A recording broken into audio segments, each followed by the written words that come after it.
왜냐면 오빠 이름이 상당히 자주 등장하거든요. 김건희 씨 사건 여기저기에. 자, 그리고 국민의힘 2023년 전당대회에서 다른 잠재 주자들도 통일교 윤 씨에게 자기를 밀어달라는 연락을 많이 했다 하는 문자가 나왔네요. 네, 건진법사와 통일교 윤 씨가 주고받은 문자에 의하면 몇몇 잠재 주자들도 요청이 옵니다. 과거에 저희가 연결되었던 이란 문자를 윤 씨가 보내자 건진법사가 다른 후보들을 논평하는 단문자를 보낸 정황을 특검이 확보했다고 합니다. 여기서 두 가지를 주장할 수 있는데, 국힘의 대표 잠재 주자급들은 통일교 교인들이 특정 후보 밀어줄 목적으로 대거 가입해 있다는 사실 이미 알고 있었네. 그리고 그런 게 이번에 한 번이 아니란 말이네. 그러니까 여기저기서 이번엔 우리 좀 도와주세요, 저 좀 도와주세요 연락이 가는 거지. 네. 이거는 생각보다 더 커질 것 같습니다.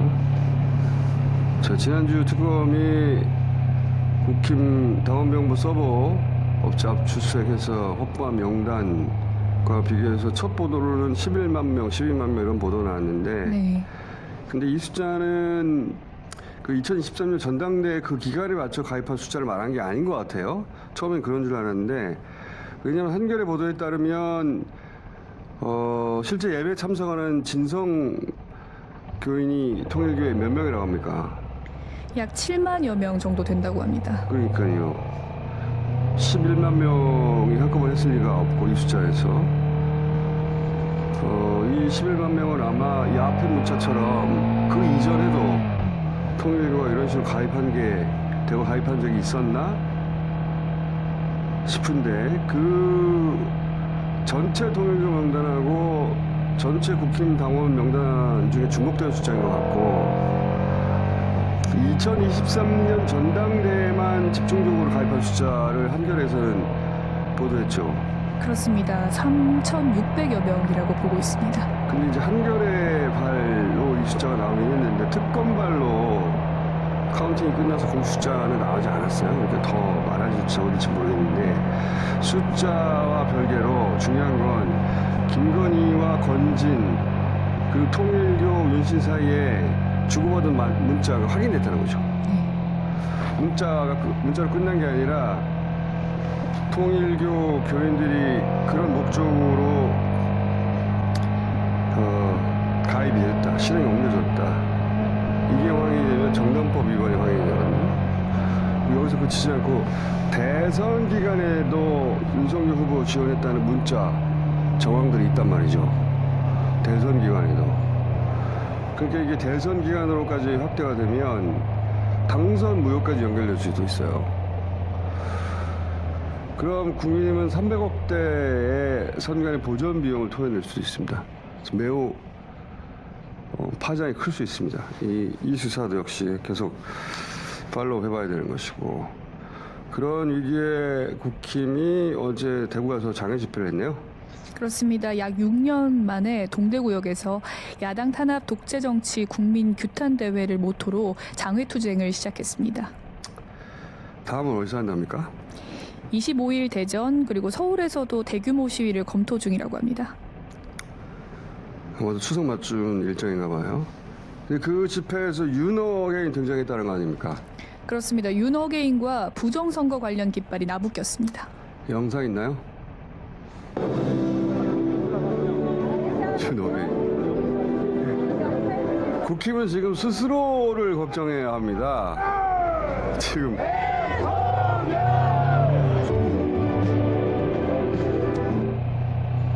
그우가 자기들을 먹어 들어가고 있는데 지금 남 걱정할 때가 아니에요. 자, 오늘 이재명 대통령 유엔 갑니다. 네, 오늘 뉴욕에 출국해 한국 대통령으로 처음으로 이 유엔 안보리 공개 토의를 주재합니다. 그 유엔 떠나기 하루 전에 아까 그거를 썼단 말인데, 대통령 신분으로 공개 SNS를 하면 이거는 전 세계 언론이 지켜봅니다. 우리도 다른 나라 대통령들의 SNS 외신으로 보도한단 말이죠. 한국 정도 되는 나라의 대통령 SNS는 다 번역돼서 외국에서 가져가는데, 근데 그거를 어쩌다 한번 생각나서 부끄러운 줄 알아야지 그 연설을 소환했다, 그럴 리가 있나요? 예, 정치적 의도가 있다고 봐야 되는데, 지금 대통령이 처한 상황과 그에 대한 압력이 존재함을 간접적으로 알리려고 했었던 거 아닐까? 그리고 그 상황 압력에 대해서 어떤 자세로 임할 것인지 국민들에게 알리려고 한 게 아닐까? 저는 그렇게 생각이 드는데, 이것도 3부에서 다뤄보겠습니다. 어떤 압력일까? 노무현 전 대통령 이름을 거론하는 데서 굳이 그 이름을 소환했잖아요. 유추해 볼 수가 있다고 생각이 드는데, 노무현 대통령이 당시 미국으로부터 받았던 압력은 주한미군을 자기들이 원하는 다른 지역, 한반도가 아니라 다른 지역에 다른 목적으로 뺏어 쓰겠다, 이걸 전략적 유연성이라고 당시 미국은 표현했는데, 노무현 대통령은 그렇다면 우리는 전시 작전권을 돌려받겠다, 그런 갈등이 있었거든요. 최근 미국이 그 전략적 유연성이라는 걸 동맹의 현대화라는 말로 바꿔서 요구를 하고 있는데, 이번에는 이제 단순히 주한미국을 빼서 딴 데 쓰겠다 정도가 아니라 한국, 일본을 묶어서 중국을 상대하는 군사 블록으로 쓰겠다, 주한미군과 같이 묶어서.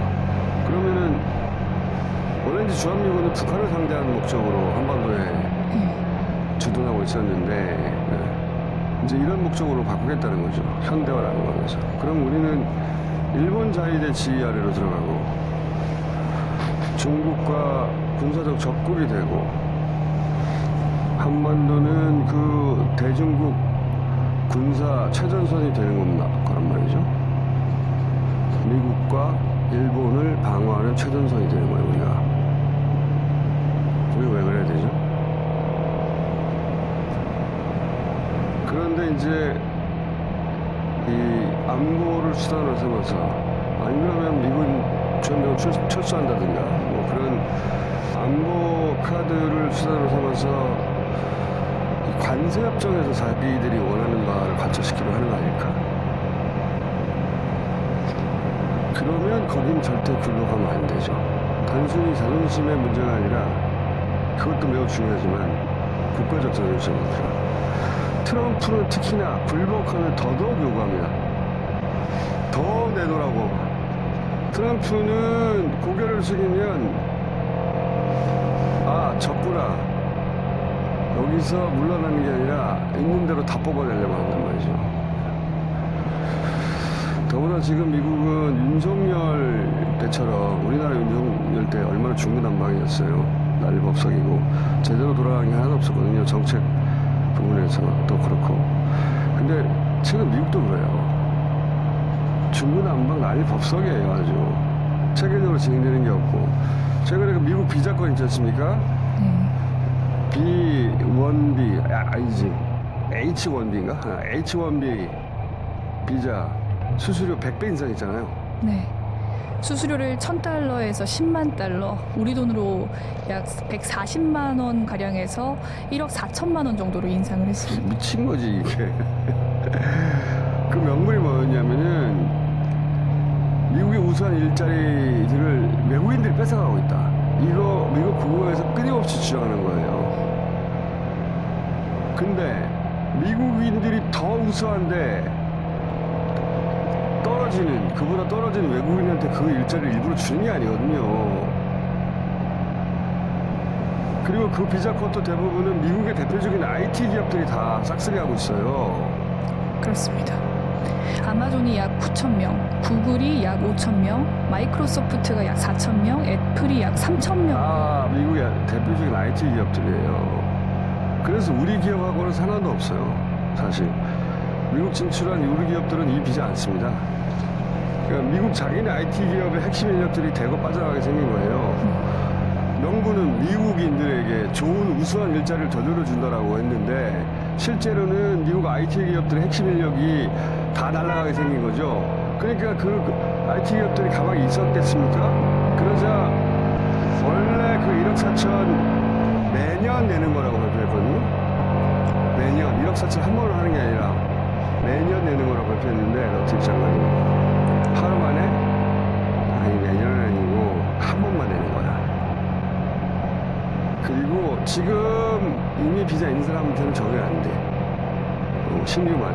그리고 내년부터 하루 만에 말을 싹 바꿨어요.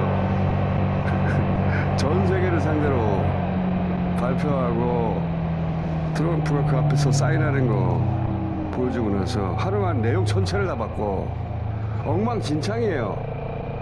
이 극우가 그 백악관 내 극우 대중들한테 어필하느라고 정책을 내놨다가 그게 실제로는 현실하고 완전히 동떨어지니까 하루 만에 다 뒤집는 거예요. 그러다가 또 허지부지 되고 윤석열도 딱 그랬거든요. 극우가 잠시 인기 있을 수는 있어요. 자극적이니까. 그런데 극우가 정권을 잡으면 극우의 정책으로 오래 갈 수가 없습니다. 역사가 입증하고 있어요. 왜냐면 현실 세계하고는 동떨어진 망상을 하거든요. 그러다 끝까지 가면 전쟁하는 거예요. 자, 그러니까 여기 어떻게 굴복합니까? 이야기는 3부에서 다시 하도록 하고 오늘 여기까지 하겠습니다. 겸손은 힘들다 권민정이었습니다.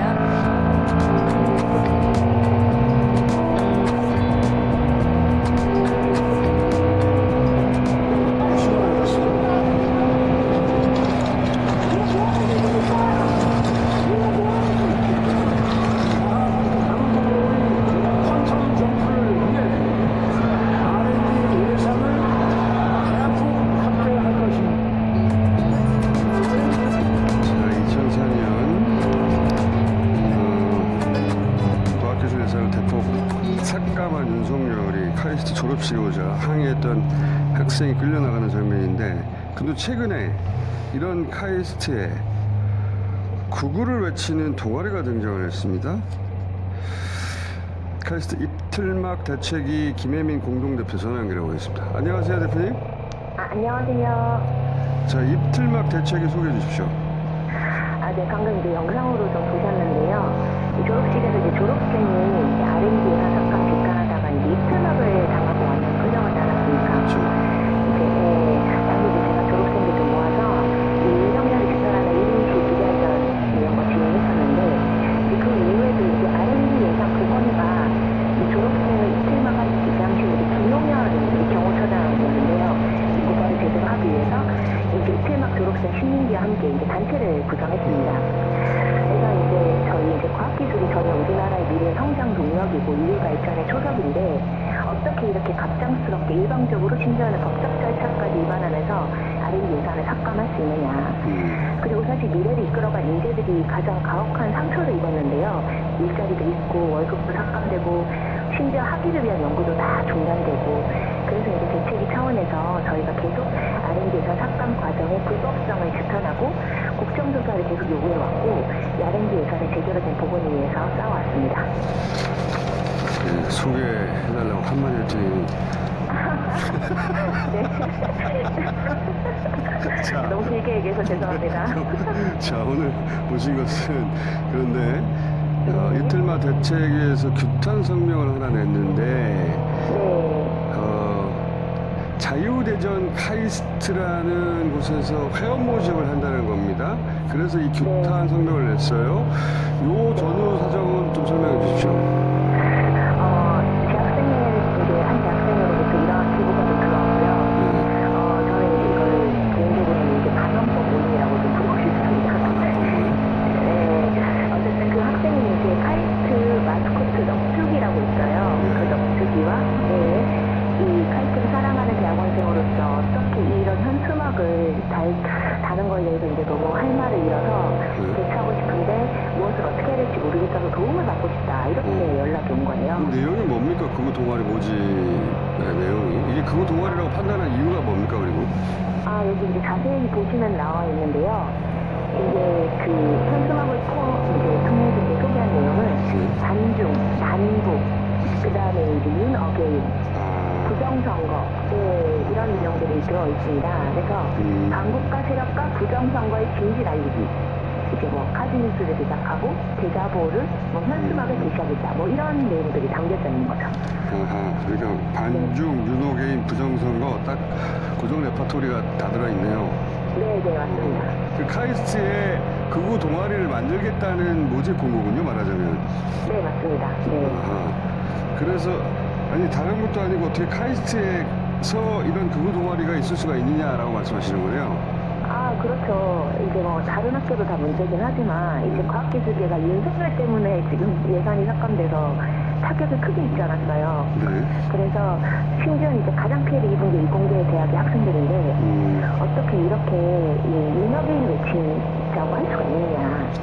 그리고 이제 반중 멸공 이런 것들이 이제 들어가 있거든요. 예. 이제 그 사실은 카이스트 보면 이제 영국의 국제화 뭐 이런 거 얘기하면서 이제 중국 유학생들 심지어 이제 공산당이 있는 나라들 공산당 정부가 운영하는 나라 뭐 베트남 유학 뭐 이런 데에도 유학생들도 오고 하는데 어떻게 이런 동아리가 있는 학교에 유학을 올 수 있겠습니까? 그래서 이제 이런 유학생 배척하고 혐오를 조장하는 게 옳지 않다 생각해서 이제 기획을 해야겠다 생각을 했습니다. 알겠습니다. 그러면 극우 동아리로 학교에 정식 등록이 됐습니까? 정식 등록이 된 게 아닌데 정식 등록이 된 것처럼 홍보를 하고 있어요. 아, 지금. 정식 등록 안 됐어요?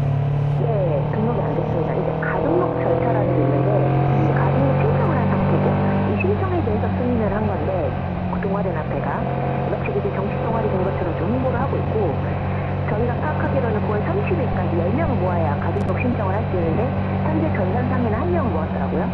한 명으로 이제 등록돼 있는데 또 모르죠. 얼마나 모았는지는. 그리고 이제 SNS 따로 만들어서 이제 50층이고 이제 사실 가등록 신청을 해도 동아연합회 운영위원회 심의를 거쳐서 부결될 수도 있다고 생각을 합니다. 그래서 이제 학내에서 이제 저희가 이제 여론을 좀 형성해서 부결될 수 있도록 해야 되는 거 아닌가 이 생각을 좀 하고 있어요. 알겠습니다. 상황은 이제 알았고요. 근데 이제 그 카이스트라는 것이 저희가 처음에 영상으로도 틀어드렸는데 윤석열 때 네. 그 예산 삭감으로 가장 피해를 크게 본 그 과학계를 대표하는 대학인데 여기서 어떻게 극우 윤호개인을 외칠 수가 있느냐, 그런 극우 동아리가 생길 수가 있느냐, 이건 안 된다라고 재학생과 졸업생이 동시에 나선 거네요, 말하자면. 네, 맞습니다. 그래서 저희가 뭐 정치적 견해가 다르다는 문제가 아니고 어쨌든 전직 대통령을 다시 불러오자는 거잖아요. 네. 그 이제 과학기술계와 연구계에 엄청난 심각한 상처를 입힌 윤석열을 옹호하고 다시 불러들이자고 하는 거는 연구자들 스스로의 권리와 미래를 희생시키자고 이제 서로 선동하는 이제 모순적 구호라고 생각하거든요. 알겠습니다. 회장님, 오늘은 여기까지 하고요. 이 사항이 좀 더 진척이 되면 저희가 계속 관심을 가지고 회장님 연결하도록 하겠습니다. 네, 알겠습니다. 오늘 여기까지 듣겠습니다. 감사합니다. 네, 감사합니다.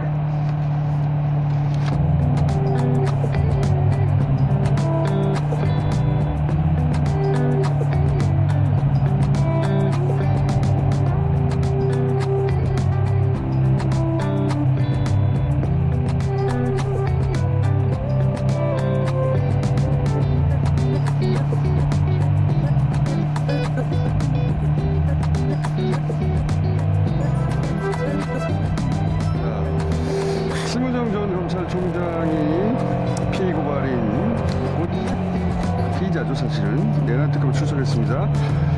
이건태 양부남 김기표 의원 모셨고요. 박주민 의원 모셨습니다. 안녕하십니까? 네, 안녕하십니까. 세 분은 검찰 출신, 한 분은 민변 출신 꼽사리 이렇게 해서 모셨는데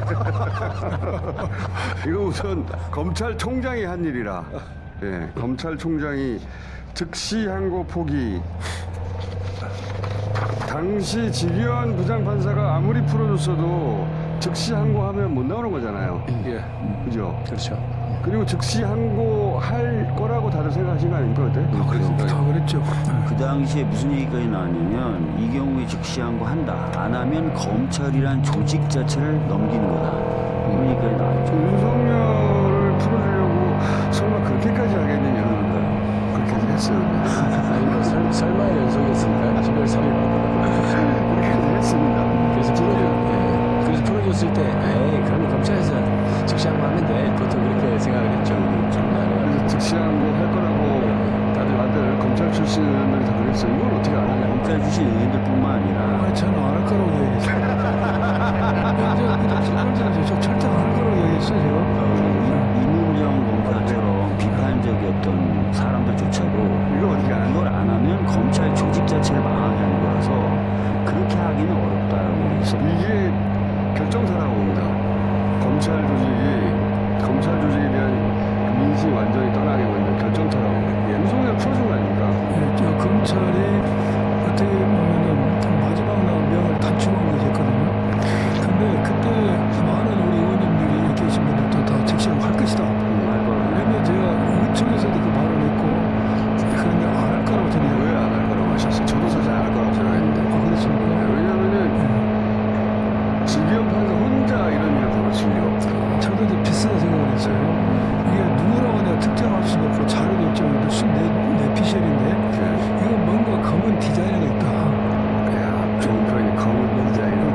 시간이라는 게 너무 이제 상상이 안 되는 거였고, 그 다음에 또 하나는 이제 우리가 자꾸 놓치고 있는 게 뭐냐면, 체포적부심 기간을 일부러 빼버렸단 말이에요. 사실 체포적부심 기간을 산정해서 당연히 그게 구속기간 내에 기소한 것인데도 불구하고 너무나 무리한 게 명분의 규정에 체포적부심 기간은 공장으로 되어 있는데 그걸 공장 안 하고 그냥 계산해서 구속기간 도과했다 이렇게 해버리니까 그거는 법률가들 보기에 이건 당연히 말이 안 된다. 그래서 즉시한 만큼 이렇게 예상했으면 우리가 틀려서 할 말이 없습니다. 얼마나 황당했냐면 너무 충격을 받아가지고 사법연수원이 교과서를 다시 꺼냈습니다. 이씨 내가 잘못 배웠나? 나를 계산하게 돼 있어. 시험에도. 직위원회 그 결정 이전이나 이후나 계속 검찰과 법원은 일반인을 좀 운행하고 이게 딱 한 번, 70년 만에 딱 한 번 판사와 검찰총장이 동시에 이건 잘못했어. 딱 한 번 생각하고 다시 원래대로 돌아간 거잖아요. 저는 지금 우연이 아니죠. 지금 판사가 자기 소신이라고 그러지만 지금 소신 아니라고 생각합니다. 저도 그렇게 아니 생각합니다. 호신이었으면 지경 판사는 전에도 그런 판결을 내렸었어요. 지금도 그런 판결 내리고 지금도 그런 판결 내리고 있어요. 내리고 있어야 되는 거고. 검찰이 정말 코미디 같은 짓을 한 게 글이 있고 나서 업무 연락을 다 했다는 겁니다. 일선창에 시간을 하자면 난로해라고. 그래서 제가 혹시라도 예, 이것 그렇죠. 때문에 시간을 하면 안 된다. 그래서 제가 이제 우연히 제가 같이 근무했던 검찰 일반직 간부를 만났어요. 뭐 하냐 했더니 그만뒀대요. 그래서 아니 지금 그만둘 시가 아니에요. 그만뒀어 했더니 그 사람 말이 그래요. 너무 자괴감을 느꼈다는 거야. 그때 이걸 난로하다 시간을 다시 난로해라 권을 받고 자기가 그만뒀다고 하더라고요. 딱 한 번 시간으로 해놓고 그래서 말로는 뭐 위원 때문에 그랬다느니 지위원은 뭐 원래 그렇게 생각했다니 했지만 그렇게 정보를 믿었으면 계속 시간을 해야죠. 그렇죠. 이제 검찰이 바로 뒤집었잖아요. 예, 검찰이 오늘 먹고 있지만 사실 그때 당시 수사팀에서는 지금 그 냉정히 살펴보면 최악의 경우에 문제 안 되게 사실 기소를 한 거예요. 시간을 따져도 문제 안 되게. 맞아요. 그래서 그 시간 딱 체포적부 시간 가면하면 몇 시간 전에 기소를 했잖아요. 그러니까 실무자들은 그걸 놓치면 안 되니까 그걸 이제 완전 시간까지 했는데도 불구하고 지금은 이제 시간을 해도 안 되니까 체포적부심 기간을 빼버렸죠. 그것도 황당하죠. 예. 그것도 황당하고 사실은 시간으로 100번 양보해서 시간을 해도 사실 문제가 없는 기소였는데 그렇게 하면 안 되니까 이제 체포적부심 기간 그거는 우리 공정에서 빼버려 이래가지고 결국은 구속치를 시킨 아주 어이없는 사건인데 이제 체포심 기간을 계산해서 뺐으면 당연히 이제 지금 말도 틀리잖아요. 시간으로도 틀려요. 예. 근데 체포 적부심을 그런 넣고 빼고를 떠나서 통상의 경우에 구속기간 연장이 한번 풀어되면 즉시 기소합니다. 검찰이. 그걸 가지고 핸들을 하지 않습니다.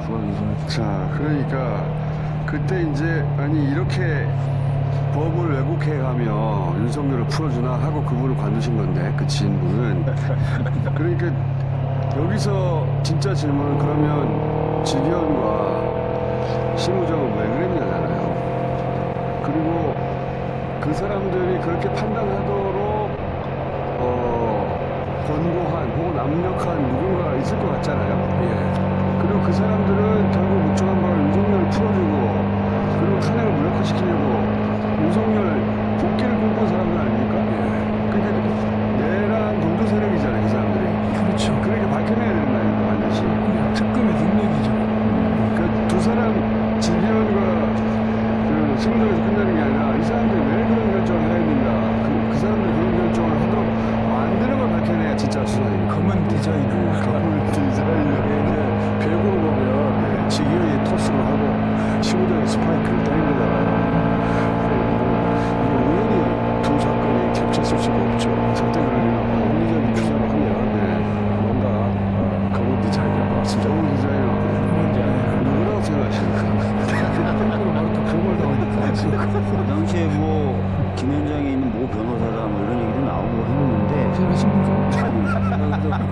모 변호사라고 그러는데 오치성을 가진 변호사는 아니고 근데 이제 저는 사실 심우정이 검찰총장 될 때부터 다들 이상하다 그랬던 게 기억나거든요. 기억납니다. 왜 갑자기 심우정이야? 라는 게 많은 사람들이 의문이었어요. 예, 그래서 뭐 심지어는 그 인천 마약 사건 그때 인천 지검장 아니었냐 그러면서 그거 연결 이거다 연결한 사람이 있어요. 정확하게 윤석열 라인이라고 부르기도 애매한 부분이 좀 있고, 그래서 뭔가 약점 잡힌 사람 총장에 갖다 놓나, 뭔가 서로 발목 잡고 있는 관계가 있어서 검찰총장 갖다 놓나, 그런 얘기도 좀 나왔었죠. 총장은 그 약점도 있었는가 모르겠는데 우리 두 분 계시지만 총장 하려면 말을 잘 듣는 사람 되겠죠. 정권의 말을 잘 듣는 약점이 있거나 이익이 있거나 이렇게 해서 자기한테 큰 이익이 있거나 아니면 그렇게 할 수밖에 없는 약점이 둘 중 하나 아닙니까? 근데 지금 이 결정이 본인이나 검찰한테 무슨 이익이 있겠어요? 제가 봤을 때는 약점 때문에 뭔가 발목 잡힐까, 그리고 내란에 관여돼 있거나 본인이, 아니면 인사 과정에서 뭔가 부정한 뭔가 있어. 물론 심우정 총장은 이번 처음 이제 의혹을 받았던 게 일단 언론에 같으면은 합수부에 검사를 파견한다든지 또 방첩사에서 중앙선관위 서버를 압수수색 직원을 버린다든지 네. 또 여러 문제가 있었지 않습니까? 검사가 올 것이다. 그렇죠. 네. 그리고 이제 이게 그리고 이번에 검찰사 김성원 경호처 차장에 예. 대해서 검찰에 세번 영장 영장 기각. 기각이라든지 예. 그와 또 합쳐서 이번에 직장을 포기한 거 보면은 뭔가 운명 공동체이지 않는가 생각이 들어요. 그러면은 약점입니까 이익입니까? 어느 쪽 한쪽에 서주세요. 아니 무슨 이익이 있어요? 이게 자, 우리 왜? 약점이라고 봐야죠. 약점인 운명 것 같아요. 공동체니까. 박정현 의원과 양분하면 약점파. 두 분은 어떻게 생각하십니까? 저는 뭐 약점이나 이런 것보다 이런 것 같아요. 그러니까 똑같은 사실 정당의 약점 있죠. 신념? 심우정 총장이 아마 고검장 출신이 아니고 아마 인천지검장에서 바로 저는 된 걸로 지금 기억하는데, 그게 이제 윤석열이 이렇게 낙점해 준 거잖아요. 그게 오빠하고 관계에서 그런 건지 잘 모르는데, 법원의 구속 취소를 이끌어내는 검은 디자이너가 아마 이제 다른 사람, 또 심우정, 뭐 있지 않습니까? 심우정과 특별한 관계에 있다는 그 사람을 통해서 아마 이렇게 얘기했을 것 같아요. 야, 네가 한 번만 저기 결단해 주면 된다. 그러면서 다른 예를 얘기해. 보석 같은 것도 다 위헌 났고, 요것만 이제 남아 있는데 그런 식으로 좀 핑계를 대면 되지 않느냐, 이렇게 얘기를 했을 것 같고, 형식. 예, 그래서 저는 그럴 거라고 생각해요. 그러니까 니만 결정해 주면, 니만 여기서 아니 근데 그게 한번, 자기한테 예.